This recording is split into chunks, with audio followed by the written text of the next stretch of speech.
Really quick before I get into the video, I hate even doing this, but I made an Instagram. I've had it for a bit, but I never used it, so I decided I actually am going to use it. So you can see a lot of behind the scenes, extra content stuff.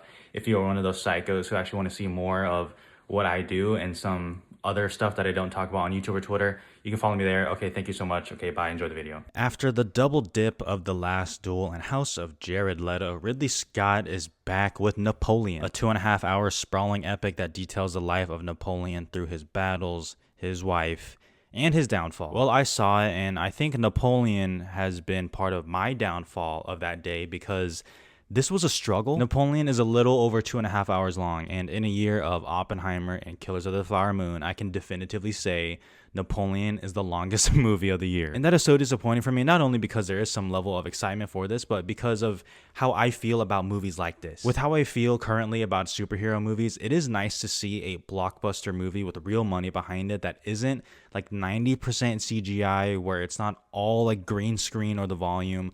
I like that. I wish more movies like this exist, and I'm glad it exists. But goddamn, this was so dull.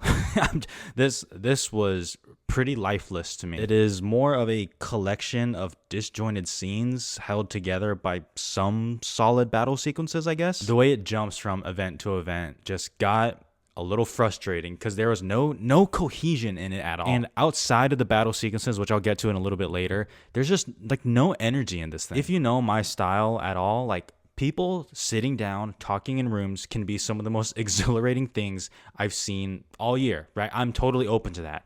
But this motherfucker, what the? It was like watching paint dry a little bit. And I have to speak my truth. I gotta say, I'm so sorry. Joaquin Phoenix, I think he is miscast in this. It's not a hot take to say that I think Joaquin Phoenix is one of the best actors we have. He is one of the best actors alive. And I know what he's going for, and I know what Ridley Scott is going for in this movie. He's a petty little man that's incredibly insecure and feels threatened by anything, and Ridley Scott is definitely trying to infuse some comedy in here. I don't doubt the intentionality of this at all. But intentionality only matters so much if I just doesn't think it works, period. Because for the most part, it comes off as awkward and stiff, and some of the dialogue is very pedestrian. I just didn't believe it, is what it comes down to. I just didn't believe that he was Napoleon. And I've seen some people say like, oh man, this movie is hilarious with like all caps. And I wish I saw what they saw. Because if this movie was solely on everyone, look at this little guy, look how unserious he is, look how much of a bad leader and how much of a destructive person he is. Let's all make fun of this person right now. I'm totally game for that, okay? I'm fine with the movie bullying someone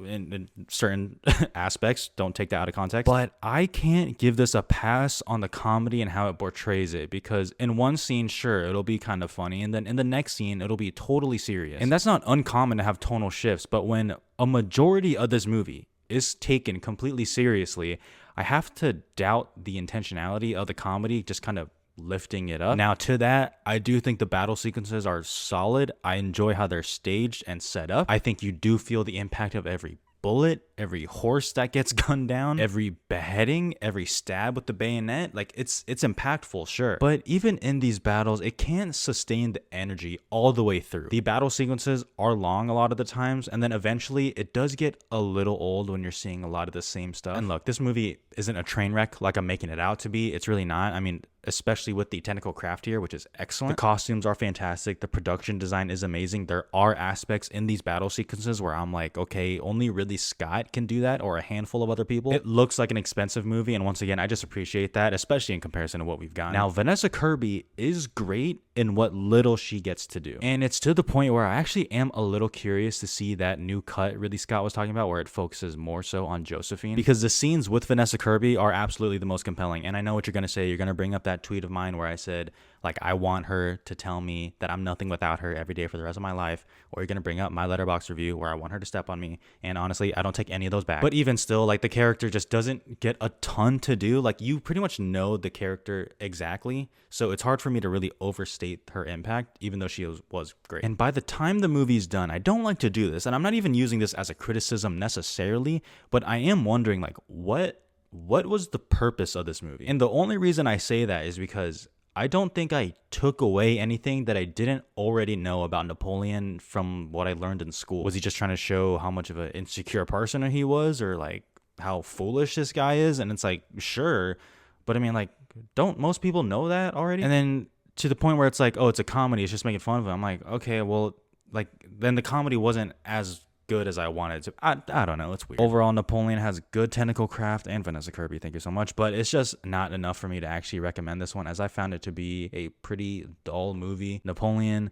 2 stars. If you're interested in it though, like all movies, who cares what I think? You go out and see it. A lot of people do like this movie, sure. So maybe that could be you. Costumes are great though. Like I would rock it.